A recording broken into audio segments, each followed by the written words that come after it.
Saat menyampaikan tuntutan, massa sempat bentrok dengan polisi. Kedua belah pihak saling dorong hingga polisi menembakkan water cannon untuk membubarkan massa. Massa terpecah ke berbagai arah, tapi sebagian tetap bertahan di sekitar Jalan Gatot Subroto. Di mana hari ini mereka digaji dengan tinggi, tapi kebijakan-kebijakan yang harusnya pro terhadap rakyat dia tidak lakukan. Namun mereka mempercepat RUU yang pro terhadap oligarki sehingga mementingkan kepada oligarki itu sendiri. Wakil Ketua DPR Sufmi Dasko Ahmad mempersilahkan masyarakat untuk menyuarakan aspirasinya kepada DPR RI. Menurut Dasko, pihaknya menghormati hak yang dimiliki masyarakat untuk berkumpul, menyatakan pendapat asalkan dapat disampaikan dengan tertib. Dasko bilang apa yang disampaikan massa akan menjadi bahan introspeksi bagi DPR. Ya, pada dasarnya kan kita menghormati hak untuk berserikat, berkumpul dan menyatakan pendapat, dan tentunya menyuarakan aspirasi kepada DPR RI kita akan terima dengan baik dan kita akan lakukan juga introspeksi ke dalam. Namun kami himbau kepada para yang masyarakat maupun adik-adik yang menunjukkan aspirasi ke DPR agar tertib dan melalui aturan yang berlaku. Menurut Ketua DPR RI Puan Maharani, semua masukan dari masyarakat akan membantu perbaikan kinerja DPR. Ia pun mengajak masyarakat untuk sama-sama berbenah dalam membangun bangsa. Ya, mari kita sama-sama saling hormat-menghormati dalam menyampaikan aspirasi. Kami juga di DPR akan menampung semua aspirasi dan tentu saja semua aspirasi itu akan kita sama-sama bicarakan untuk kita sama-sama perbaiki.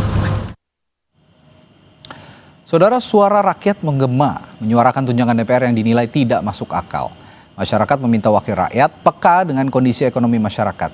Tuntutan demonstrasi warga di depan gedung DPR RI hari ini kita akan bahas dengan Direktur Eksekutif Parameter Politik Indonesia Adi Prayitno dan Ahmad Irawan, anggota Komisi 2 DPR RI dari fraksi Partai Golkar. Selamat malam, Bung Adi, Bung Irawan. Malam, Mas. Malam. Saya ke Bung Irawan dulu kalau gitu. Sebagai orang yang duduk di DPR, yang tadi siang didemo sama banyak masyarakat. Saya konfirmasi dulu. Tadi polisi bilang katanya pendemo ini sudah diterima di internal DPR sebelum kericuhan terjadi. Apa betul begitu? Detailnya saya tidak tahu. Okay. Karena kami Komisi 2 tadi juga sedang melakukan rapat dengan Kementerian Dalam Negeri. Okay. Namun di DPR kan memiliki yang disebut dengan alat kelengkapan Badan Aspirasi Masyarakat. Bisa jadi alat kelengkapan Badan Aspirasi Masyarakat yang menerima. Yang menerima itu. Ya, oke, berarti Anda juga tidak terinformasikan ya bahwa memang ada perwakilan dari pengunjuk rasa yang diterima oleh DPR RI sebelum kericuhan terjadi. Tapi saya ingin bertanya juga soal tuntutan-tuntutan yang mereka ajukan hari ini, begitu ya. Terlebih soal tunjangan yang belakangan ini ramai. Meskipun ada tuntutan lainnya sebenarnya, ada 12 poin yang saya catat tadi, termasuk salah satunya tadi pembahasan RUU perampasan aset yang belum juga disahkan hingga saat ini. Tapi kita berangkat dari tunjangan DPR RI yang publik nilai tidak selaras dengan kondisi masyarakat saat ini. Apa yang bisa Anda katakan dengan tuntutan publik yang menggelar aksi unjuk rasa hari ini? Yang pastinya begini, tadi Ibu Puan, Pak Dasko, selaku pimpinan DPR telah menyampaikan sikap dan pendapatnya bahwa yang pertama yang dilakukan oleh para demonstran tadi, publik, masyarakat yang menyampaikan protes, itu bagian dari hak untuk menyatakan pendapat, bagian dari kebebasan berekspresi, dan itu bagian yang kami di DPR menghormati, dan itu juga bagian introspeksi kami terhadap apa yang disampaikan oleh publik dan demonstran tadi itu. Nah, kaitannya dengan pertanyaan mengenai tunjangan DPR, sebenarnya pertanyaan ini sebenarnya pertanyaan yang juga sensitif, bukan jawabannya aja yang sensitif. Kenapa sensitif? Sehingga pertanyaan, karena begini, karena kalau kita menyebut kaitannya mengenai angka, orang akan melihat dan menilainya sebagai sesuatu yang berbeda-beda. Nah, kalau saya sendiri memahami sebagai anggota DPR, yang namanya tunjangan itu adalah tunjangan yang digunakan oleh anggota DPR dalam konteks keberadaannya untuk memperjuangkan aspirasi masyarakat dan kemudian kepentingan di dapilnya, sehingga apa yang kemudian terangkum dalam apa yang ditransfer ke masing-masing anggota DPR ya sebenarnya kembali ke masyarakat juga, karena tunjangannya adalah tunjangan dalam konteks memperjuangkan aspirasi masyarakat dan kepentingan daerah pemilihan gitu. Jadi menurut Itu Anda yang saya pahami. angka tunjangan ataupun take home pay lah boleh dikatakan ya, apa yang didapat oleh DPR ini sudah sebanding begitu, sudah sepadan dengan apa yang harus dikerjakan oleh DPR sejauh ini dan hasil yang sudah dikerjakan? Nah ini yang aku bilang ini pertanyaannya yang sensitif. Ya betul, pertanyaannya yang sensitif. Oke. Karena kalau kita jawab sepadan, nanti dibilang anggota DPR-nya kok besar banget gitu. Nanti kita bilang nggak cukup, nanti dibilang nggak sensitif kepada publik atau rakyat. Sebenarnya pertanyaan yang paling tepat sebenarnya itu digunakan untuk kepentingan apa yang kemudian dihasilkan oleh setiap anggota DPR. Nah itu kalau itu saya. Kalau gitu gini, untuk memoderasi kalimat yang pantas diberikan kepada publik, penjelasan yang pantas diberikan kepada publik, mungkin Bung Adi Praitno bisa menjelaskan apa yang harusnya disampaikan? Ya pertama tentu demonstrasi hari ini harus dimaknai sebagai bagian dari krisis politik, di mana warga itu sudah mulai tidak percaya kepada anggota dewan yang selama ini dianggap sebagai lembaga dan sosok yang mampu menerjemahkan keinginan masyarakat secara umum. Di tengah kemiskinan, di tengah PHK terjadi di mana-mana, orang susah mencari pekerjaan, tapi muncul informasi ada tunjangan yang cukup fantastik untuk anggota dewan. Itulah yang kemudian bisa menjelaskan kenapa ada demonstrasi hari ini, ada mahasiswa, ada rakyat, dan ada kelompok-kelompok pelajar. Nah, pertama yang ingin saya katakan adalah sejak awal mestinya ketika anggota DPR RI periode 2024-2029, ini kan sebenarnya yang ramai itu soal tunjangan sewa rumah. Sewa rumah. Nah itu yang saya kira sejak awal tidak dikomunikasikan dengan baik. Artinya apa? Kalau ini dikomunikasikan dengan baik, bahwa 50 juta untuk sewa rumah hari ini itu sebenarnya bagian dari upaya untuk mengganti rumah-rumah anggota dewan yang tak lagi menjadi bagian dari mereka. Kalau ini disampaikan sejak awal sudah dilantik, jadi kalau hari ini anggota dewan dapat 50 juta, nggak akan ada soal. Karena mereka memahami bahwa anggota dewan itu ternyata butuh tempat tinggal. Dan harus ada keyakinan bahwa anggota dewan itu tidak seperti yang dibayangkan orang, kaya raya semua, persoalan ekonominya sudah mapan, kehidupannya sudah selesai. Tapi nyatanya 50 juta untuk anggota dewan ternyata dibutuhkan. Kalau ini kemudian dikomunikasikan dari awal, saya kira tidak akan memunculkan kekisruhan ini. Yang kedua tentu membaca konteks Radia. Konteksnya adalah kan kita tahu bahwa saat ini kondisi ekonomi kita kan sedang recovery, sedang struggle betul. Kita mendengarkan hampir tiap hari PHK terjadi di mana-mana. Orang kesulitan mencari pekerjaan, ada yang 10 kali, 15 kali ditolak dengan berbagai hal. Tapi tiba-tiba muncul informasi tunjangan BBM lah, tunjangan beras, dan tunjangan untuk sewa rumah yang notabene itu diambil dari pajak rakyat. Dan itulah yang kemudian pajaknya dinaikkan terus. Itulah yang kemudian membuat begitu banyak resistensi dan demo hari ini. Dan pada saat yang bersamaan pembelaan sejumlah kawan-kawan anggota dewan itu kan juga menambah amarah. 50 juta ini nggak cukup kok, mestinya nih 76 itu juta. Tadi kalimat yang harus dimoderasi menurut saya. Iya betul, dan bahkan ada yang ngaman, kan wajar dong cari kontrakan dekat DPR, rumahnya di Bintaro ke DPR kan jauh. It's okay, nggak soal. Tapi sekali lagi penjelasan komunikasi publik yang saat ini sedang marah di tengah kondisi ekonomi yang tidak oke-oke banget, itulah yang saya kira butuh penjelasan yang sangat sensitif bagaimana rakyat yang biasa-biasa saja secara mudah untuk memahami apa yang sebenarnya terjadi di DPR. Nah yang ketiga kalau kita mau tambahkan, anggota dewan sebenarnya dapat apapun sih oke, nggak soal, tapi kan publik juga men-tracking apa sih yang dilakukan kok segini amat angka soal tunjangan dan gajinya. Dan pada saat yang bersamaan, oke lah rakyat Indonesia, DPR memang besar, ayo pelototin kerja mereka. Tapi yang paling penting banyak kok di negara-negara ini, direksi-direksi, di BUMN gajinya juga lebih besar dari DPR. Nah, itu juga harus kita pelototi. Oke, jadi kalau mau memoderasi sebenarnya lembaga yang punya katakanlah tunjangan fantastis begitu, tidak hanya lembaga legislatif ya kan, lembaga eksekutif juga besar. Nah, apakah juga Anda bisa menjelaskan soal itu bahwa DPR itu bukan satu-satunya, dan kalau misalnya dikomparasi dengan lembaga-lembaga lain misalnya di eksekutif masih banyak yang jauh lebih besar. Nanti saya akan tanyakan hal itu setelah jeda di Sapa Indonesia Malam pada Bung Irawan. Tetaplah bersama kami.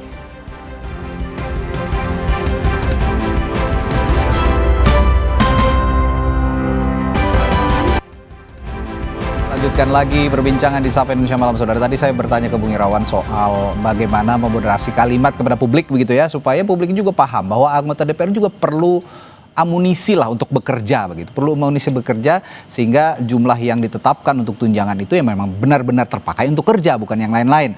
Dan jika dikomparasikan dengan lembaga-lembaga lain, misalnya dengan lembaga eksekutif begitu. Belum lagi misalnya BUMN, komisaris-komisaris itu kan yang juga punya pendapatan yang luar biasa. Nah, bagaimana Anda menjelaskan soal ini kepada publik supaya publik sebenarnya paham gitu dengan konteks ini? Saya ingin mengatakan bahwa DPR itu satu lembaga yang sangat penting dalam satu negara demokrasi. Karena satu-satunya lembaga yang bisa melakukan check and balances terhadap kebijakan presiden itu hanya Dewan Perwakilan Rakyat, DPR. Fungsi-fungsi segregasi aspirasi itu bisa dilakukan oleh anggota DPR. Nah, dalam konteks pertanyaan tadi itu, kami ingin mengatakan bahwa sebenarnya sebagian besar dari apa yang kami terima itu juga kembalinya kepada masyarakat, karena bagian dari tunjangan tersebut itu tunjangan dalam rangka meningkatkan fungsi kita sebagai selaku anggota DPR. Kaitannya dengan lembaga pemerintahan lain, BUMN, karena kebetulan saya hanya membidangi pemerintahan dalam negeri, bukan tidak membidangi BUMN. Jadi saya tidak punya pengetahuan yang cukup terkait dengan penghasilan di BUMN. Nah, kalau gitu begini, mungkin publik tidak akan terlalu resah, tidak akan terlalu banyak gejolak ketika DPR juga memberikan fungsinya dengan baik, memberikan kinerjanya dengan baik gitu, kira-kira Bung Adi ya, supaya publik juga terpuaskan. Yang namanya publik ini mungkin Bung Irawan punya yang kita sebut publik itu di konstituen, di dapil gitu. Itu mungkin memang paham dengan kinerja Pak Irawan. Tapi ini kita berbicara publik secara umum. Misalnya di Jakarta saja dengan gejolak yang luar biasa seperti tadi gitu. Apa yang bisa Anda tunjukkan kepada publik secara umum gitu, bahwa kinerja DPR ini sebenarnya bisa diperbaiki dan akan ada kerja nyata kok untuk publik. Nah, itulah tadi salah satu tadi yang disampaikan Pak Adi Prayitno, bahwa sebenarnya persoalan yang muncul di publik saat ini itu bukan hanya persoalan nominal atau angka, tetapi juga kaitannya dengan sosialisasi dan komunikasi terkait dengan kebijakan tersebut kepada rakyat, agar kemudian rakyat mendapatkan cukup penjelasan terkait dengan keuangan atau penghasilan atau tunjangan yang diberikan kepada DPR itu dalam rangka meningkatkan fungsi legislasi, fungsi pengawasan dari anggota DPR itu sendiri.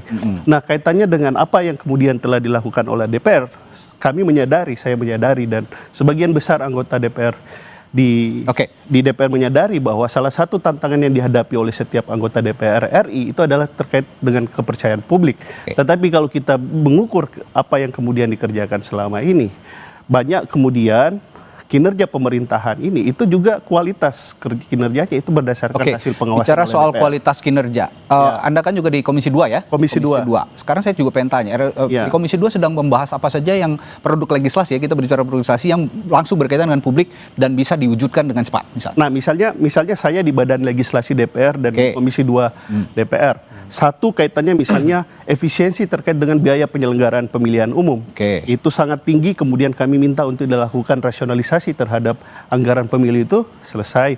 Yang kedua, kemudian kami juga meminta tadi melalui Kementerian Dalam Negeri misalnya kaitannya dengan pajak bumi dan bangunan agar dinaikkan secara wajar dan proporsional, tidak kemudian langsung secara signifikan yang itu bisa membebani rakyat. Kemudian legislasi kami sedang mendorong terkait dengan badan usaha milik daerah yang saat ini banyak dari aset-aset BUMN tersebut. Jadi ada banyak. Soal pajak-pajak yang ramai di daerah itu juga Komisi 2 kawal itu ya? Kami kawal dan itu bagian dari kesimpulan kami dan kami sampaikan kepada Kementerian Dalam Negeri, dan itu juga sebenarnya pemerintah juga melalui Menteri Dalam Negeri memberikan inisiatif dan itu menyampaikan kepada kami, telah memberikan edaran agar tidak ada kenaikan yang signifikan terkait dengan pajak bumi dan bangunan. Itulah fungsi DPR, mengingatkan pemerintah agar kemudian tidak mengambil kebijakan yang eksesif. Bung Adi, kalau Bung Irawan ini bisa mengelola sepertinya, mengelola kerja-kerja nyata lah, boleh dikatakan begitu. Tapi bagaimana dengan anggota yang lain? Ini kan kita ngomong kalau DPR semua aja dipukul rata begitu. 580 lebih anggota DPR kayaknya kelakuannya sama aja begitu gitu. Gimana biar bisa publik tuh paham? Saya kira memang biang huru hara kekisruhan ini pertama, ada satu keyakinan bahwa anggota dewan itu selesai dengan dirinya, terutama secara ekonomi. Jadi soal gajinya besar, mau sedang ataupun kecil itu nggak masalah. Karena kita mendengarkan selama ini anggota dewan kalau sudah bicara atas rakyat, mengabdi, selesai semuanya, nggak ada urusan dengan berapa pun dapat upah ataupun dapat keuntungan-keuntungan yang didapatkan sepanjang menjabat. Kan itulah yang mengkonfirmasi bahwa sebenarnya Pak Dewan itu mau digaji berapapun nggak ada persoalan. Tapi nyatanya itu kemudian menjadi perbincangan adalah tunjangan ini, tunjangan itu yang kemudian dianggap tidak cukup. Itu dalam hal satu.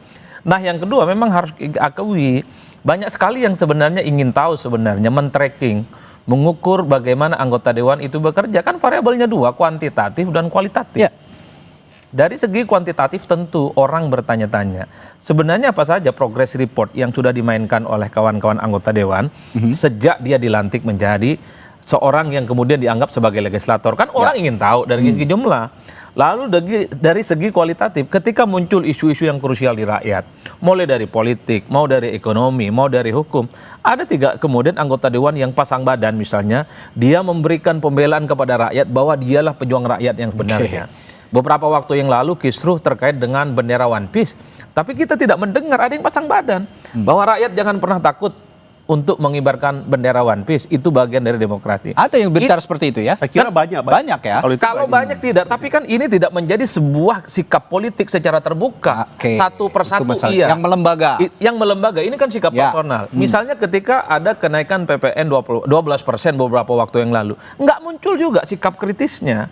Secara kelembagaan DPR merekomendasikan, terutama DPR yang terkait, bahwa ada sesuatu yang nggak make sense dan nggak masuk akal ketika PPN naik misalnya 12%. Begitupun dengan informasi-informasi yang lain. Publik itu hanya ingin tanya bahwa ketika ada isu yang menjadi concern publik, concern rakyat, anggota dewan secara kelembagaan, terutama komisi-komisi yang terkait, itu memberikan statement dari hasil RDP mereka. Kementeriannya dipanggil, kemudian ada feedback, dan disampaikan apa rumusannya. Itulah yang saya kira untuk men-tracking apa yang dilakukan oleh anggota dewan. Tentu anggota dewan banyaklah satu dua yang ngomong, tapi sekali lagi mereka mengatasnamakan pribadi, tidak kelembagaan. Nah yang ketiga saya harus akui anggota dewan itu bukan hanya soal personal, bukan hanya membawa dirinya. Saya tidak ingin membela anggota dewan, tapi minimal ada satu diskursus yang kita tahu bahwa DPR itu seperti perusahaan dia, karena dia begitu banyak mengentertain, begitu banyak orang yang dikoordinir. Misalnya anggaplah setiap bulan dapat 100 atau 150 juta, kan ada tunjangan-tunjangan yang harus diberikan. Ada infak kan, misalnya buat fraksi, ada buat partai, pusat, kabupaten, kota, dan provinsi, kan kewajiban anggota dewan diberikan. Belum lagi misalnya memaintain bagaimana basis-basis konstituen. Setiap kunjungan dia butuh logistik dan seterusnya. Infak yang saya maksud itu adalah iuran faksa dalam tanda kutip. Karena anggota dewan ini kan dia punya iuran sepertinya, bagaimana dia untuk mendinamisasi struktur baik mungkin di fraksi ataupun di partai. Jadi sebenarnya total yang disebut dengan 100 atau 130 itu kos politik, itu adalah sebenarnya nggak ada artinya kalau itu dicacah satu persatu untuk kepentingan anggota dewan secara umum. Tapi sekali lagi harus dijelaskan dong yang kayak gini-gini ke publik bahwa apa yang didapatkan oleh anggota dewan kalau dihitung dengan kos politik dari rapat ketemu rakyat, ada infak buat fraksi, buat partai, ini kurang dan minus loh anggota dewan. Kan kalau begitu jalan ceritanya ya kalau saya pinjam, jadi yang bilang kurang Pak Adi. Kalau saya pinjam pernyataan seseorang, jadi pemimpin itu kalau nggak memberi bukan pemimpin, gitu katanya. Nah, ini memang ada frasa seperti itu dan ada anggapan masyarakat itu kalau memang tidak diberi sesuatu tidak akan mau bekerja untuk anggota dewan, terutama yang memelihara konstituennya begitu kan, itu juga rakyat begitu yang harus dipelihara, ya itu harus memberi gitu karena. Nah, Mas Adi, tapi kalau begini Bung Adi, kalau kita bicara konteks tadi kos politik yang begitu mahal, berarti ya itu yang harus dijelaskan kepada publik bahwa kos politik itu mahal, sistem demokrasi yang harus dirubah atau bagaimana?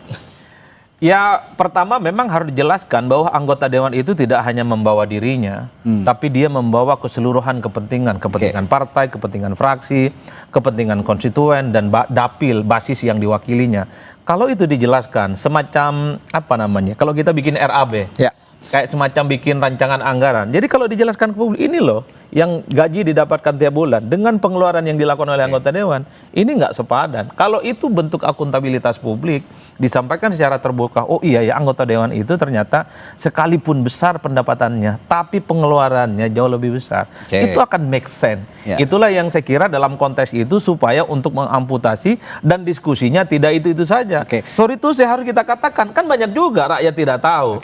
Anggota dewan Irawan itu macam perusahaan dia. Banyak hal yang harus dia kelola, banyak hal yang dia tanggung jawab, kira-kira begitu. Oke, tapi ada satu hal yang menarik juga tadi yang diungkapkan oleh Bung Adinan. Harus saya tanyakan ke Bung Irawan. Soal pernyataan, kalau dulu saya melihat DPR itu misalnya menyelesaikan satu kasus, ada pernyataan secara kelembagaan dari fraksi, misalnya fraksi Golkar menyimpulkan bahwa masalah ini harus diselesaikan dengan cara seperti ini. Saya melihat hari-hari ini kok tidak ada. Itu yang mungkin menjadi kritik publik. Kenapa permasalahan ini tidak diselesaikan secara terlembaga, tetapi itu tadi pendapat individu yang muncul. Jadi seolah-olah ini bukan kerja kolektif lembaga yang namanya DPR RI gitu. Sebenarnya telah terlembaga. Hasil-hasil rapat DPR bersama pemerintah itu kan menghasilkan satu kesimpulan dan menjadi rekomendasi DPR kepada pemerintah. Oke. Cuma mungkin ada dua hal menurut saya. Bisa jadi karena tidak tahu, misalnya karena tidak mengikuti rapat DPR bersama pemerintah sehari-harinya. Yang kedua memang tadi telah a priori terhadap DPR karena ketidakpercayaan terhadap DPR tadi. Oke. Nah, itu berarti harus dibangun lagi kepercayaan. Nah, inilah tadi yang kemudian dikatakan oleh pimpinan DPR bahwa apa yang kemudian disampaikan rakyat publik melalui aksi demonstrasi itu adalah bagian dari koreksi yang berupaya untuk terus kami perbaiki. Tapi kami juga berharap agar apa yang kami kerjakan bisa ditonton oleh publik gitu. Ya.